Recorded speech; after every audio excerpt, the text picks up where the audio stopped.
கட்டிருக்கின்றாள் இந்த பெண். காமத்தால் எவ்வளவோ பேர் கட்டிருக்கின்றார்கள். ஒரு நேரத்திலே சந்திரன் கட்டிருக்கின்றார். ஏன்னா குரு என்று சொல்லக்கூடிய வியாழ பெருமான் அவரிடத்திலே ஒரு மனைவி தாரகை இருவரும் நல்லாதான் வாழ்ந்து வந்தாங்க. இந்த சந்திரன் சொல்லக்கூடியவன் அவரிடத்திலே சீராக போய் சேர்ந்தார். நன்றாகத்தான் வாழ்ந்து கொண்டிருந்தார்கள். திடீரென்று சந்திரனோ கலைகளிலே சிறந்தவன். 32 கலைகள் உடையவன். அவனை பார்த்த மாத்திரமே தாரகைக்கு அவன் மீது ஆசை வந்து விட்டது. சும்மா இல்லாம சந்திரன் கூட போய் வந்து விட்டான். வந்த மாத்திரத்திலே போனாரு மறுபடியும் குருவாகப்பட்டவர் சென்று அந்த பெண்ணை கொண்டு வந்து வீட்டிலே வைத்துக் கொண்டார். அந்த பொண்ணாக கர்ப்பம் தரித்து ஒரு குழந்தை பிறக்கிறது. குழந்தைக்கு புதன் என்று பெயர் வைக்கின்றார்கள். இந்த பேர் சூட்டு விழாவுக்கு அனைவரும் இருக்கின்றார்கள். சந்திரன் வந்தானே, வந்தவன் வாய் வச்சு சும்மா இல்லை. அவன் கேட்கிறான், இந்த பெண்ணாக மட்டுமல் என்னிடத்தும் சில காலம் இருந்தால், என் குருவிடத்திலும் சில காலம் இருந்தால், இதுக்கு யாரு யாரு அப்பா குழந்தைக்கு யாரு என்னதான் காமிச்சுக்கிறேன்னு தெரியல அப்படின்னு கேட்டாரு பேர். குருவுக்கு கோவம் வந்தது. அடே சந்திரா, அழகாக இருக்கிறதே உன் மீது ஆசை கொண்டு என் மனைவி வந்து விட்டால் இனிமேல் கொண்டு உன்னுடைய கலைகள் அனைத்தும் ஒண்ணு ஒன்னா குறைய கடவுது. 16 கலைகளும் குறைந்து கொண்டே வரணும் சொல்லிட்டு சாபம் கொடுத்து விட்டார். சாபத்தா ஒவ்வொரு நாளைக்கு ஒரு கலைகளை குறைந்து கொண்டு வருகிறது. 3 கலைவாடி சென்று என் எம்பெருமான் இடத்திலே முறையிட்டார். அவரோ சந்திரனை தொட்டி இனிமேல் கொண்டு உன்னுடைய கலைகள் அனைத்து வளர்வது அப்படி தொட்டு தடாபலத்திலே வைத்துக் கொண்டார். இந்த 3 கலையோடு இந்த வளர்ப்பிறை தேய்ப்பிறை நடக்கிறது பத்தியா? காரணமே இதுதான். அன்று பெண்மோகம் கொண்டு சந்திரன் கட்டி விட்டான். அவர் கட்டிட்டார். இந்திரனும் கட்டான். சந்திரன் கட்டது பெண்ணாலே. ஆமா, இந்திரன் கட்டது பெண்ணாலே. இப்போ காண்டிபன் கட்டது பெண்ணாலே. அண்ணாடியா வரணும். அப்படியே கேவல காமத்தை அநேக கட்டிருக்கின்றார். அதே காமம் கொண்டு வந்தால் நீ கட்டிடுவோம் நினைக்கிறேன். அப்படியா? அலையா திரை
என்னை கட்டி அணைத்து ஒரே ஒரு முத்தம் கொடுத்து வில்லை சொல்லுங்க. முடியாது. ஐயோ, நான் மையால் வாடுறேன்டா சாமி.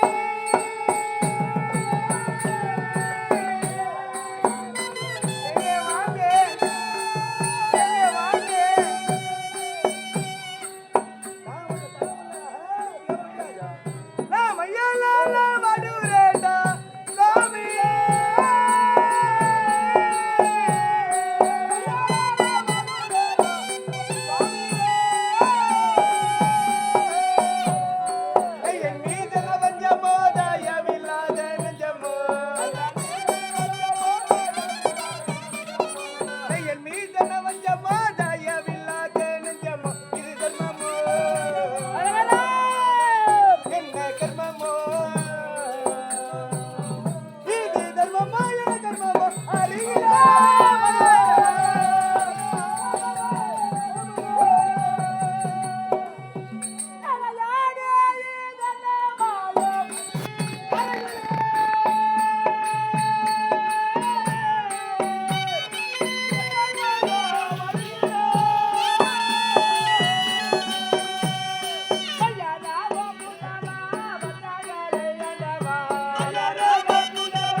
கையரவம் போன்ற பரமனை காண வேண்டும் என்று ஒரே மனதாக சென்றிருக்கின்றேன்.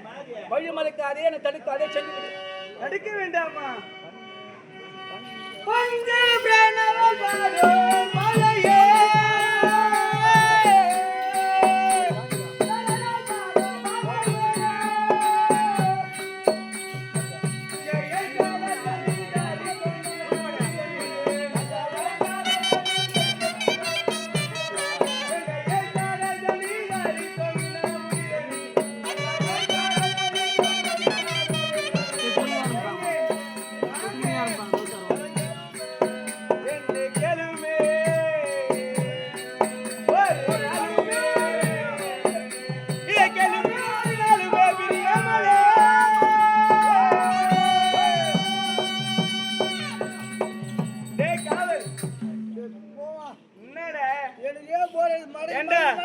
இவ்வளோ தூரம் அவரை வேண்டனே எங்கேயாவது வராரா? நீ எதுக்கு தாங்கிற தண்டத்தினாலும் கிடக்குற அங்க போய் இந்த பெரியவர் கேட்டதோட போட்டு போயிட்டு.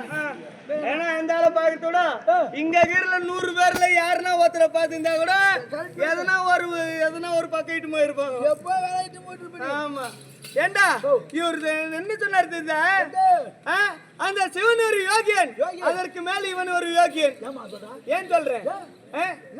ஏண்டா சிவன் இருக்கு, சிவபெருமான் இருக்கின்றாரே, இடர் பாகத்திலே பார்வதி அம்மையாரை வைத்துக் கொண்டு அவளுக்கு தெரியாமல் கங்கை என்று சொல்லக்கூடிய கங்காதேவி கூத்தியாராக தூக்கி வச்சுங்கிறார்.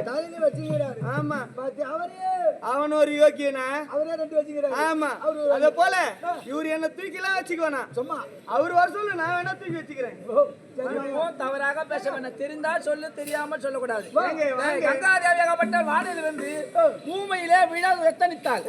நேராக கங்கையான பூமியில விழுந்தா பூமி அழிந்து விடும் என்று தன்னுடைய தடாபாகத்திலே வைத்துக் கொண்டார். அது உலக நன்மைக்காக வைத்தாரே தவிர இந்த அம்மா சொல்றாங்களே இரண்டாவது மனைவி அதற்காக கிடையாது. கங்கை மனைவி கணக்கில வரமாட்டால், நீங்க சொல்ற அந்த கணக்கும் வரமாட்டாங்க. ஏன்னா அவரே 2 வச்சுக்கிறாரா? இப்பதான் சொன்னா அது இல்லடான்ட்டு மவுடி வச்சுக்கிறாரு. என் தங்கரானை பத்தியா பேசுகிறா?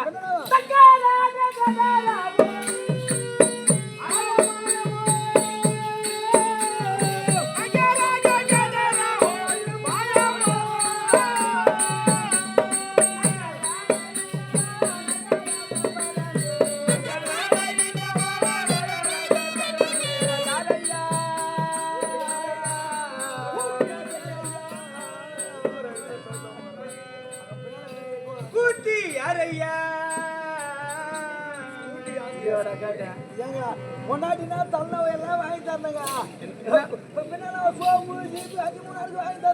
மனைவியாக இருந்தால் ஆனா கூத்தான எது வாங்கி தரல. நம்ம உங்களுடைய விருப்பம் தான். உனக்கு ரொம்ப அனுபவம் போல எல்லாம் அவங்க வச்சிருவாங்க. அப்படின்னா நீயே எடுத்துக்கொள்.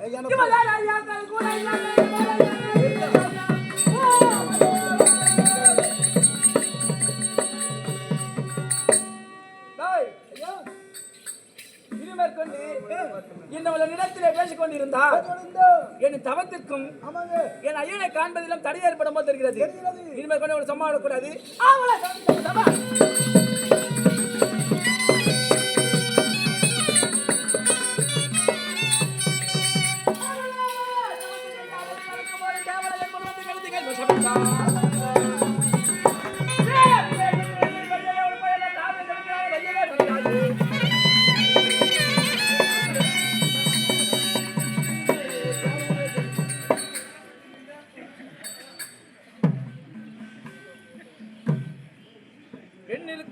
ஒரு பார்வை ஒரு நடப்பு. அந்த பெண் ஓடிவிட்ட பிறகு அப்ப இதுக்கப்புறம் ஏன் கும்பிடல? இந்த பழம் இருக்க வேண்டும். ஐயோ கொள்ளை கொடுத்திருந்தால் கொண்டு விடுவேன் என்று சொன்ன மாத்திரத்திலே பயந்து ஓடிவிட்டால் பிடித்த சனியன் விட்டது என்று நிறுத்திக் கொள்வோம். இனிமேல் கொண்டு ஐயனை பார்ப்பதிலே தடை ஒன்றும் இருக்காது. சென்று வருகின்றேன்.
இச்சபையில தோன்றி வரவர் ஆமாம். யார் என்று தெரியுதா? விளக்கமாக சொன்னால் தெரியும்.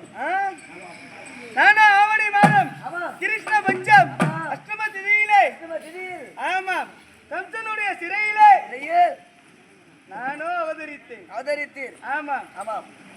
அப்படி ஆமாம். நமது நவரத்தினம் கஜின பொருந்திய கடிதம் பொருந்திய திருக்கோவில் வாயிற்படிக்கண் பலன் சர்வ ஜாகிரதையா இருக்கிறீயா? சர்வ ஜாகிரதையா இருக்குது ஐயா. கவல் புரிந்து வரையா? ஆமாம். ஆமாம். இருந்தாலும் இருந்தாலும். இன்றைய தினத்திலே ஆமாம். எதற்காக வந்தேன் தெரியுமா? எதற்காக? பாண்டவரை நடுவிருந்தவன் அர்ஜுனன் இருக்கின்றானே, ஆமாம். தினந்தோறும் என்னை துதிப்பான். துதிப்பார். மாமா ஆமா. மாமா வர வேண்டும், வர வேண்டும். மாமா காட்சி தர வேண்டும், வர வேண்டும். மாமாவுடைய அருள் கிடைக்க வேண்டும், ஆமாம். அப்படி என்று என்னையே துதி செய்வான். செய்வார். ஆனால் இன்றைய தினத்தில் ஆ, வரவில்லை, வரவில்லை. என்னை துதிக்கவும் செய்யவில்லை. செய்யவில்லை. என்ன காரணம் தெரியல. தெரியவில்லை. மைத்துனன் என்னை மறந்தாலும் ஆமாம். நான் அவனை மறப்பேனா? மறக்க முடியாது. பெண் கொடுத்திருக்கிறேன். ஆமாம். சரி, சற்று நேரம் அமர்ந்து பார்ப்போம், வருகின்றானா பார்ப்போம்.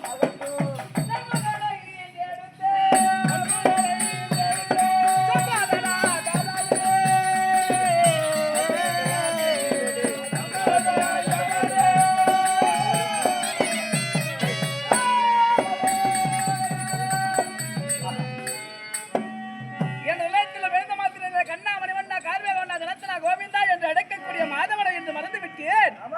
அவரை மறந்துவிட்டு போகின்றேன் என்று ஒரு மனதிலே ஒரு குறையோடு சென்று வருகின்ற வழியிலே கண்ணனாக வந்த அவரே எனக்கு காட்சி கொடுத்திருக்கிறார். சென்று அறிவடையலாம் அல்லவா? புறப்பட மகளா.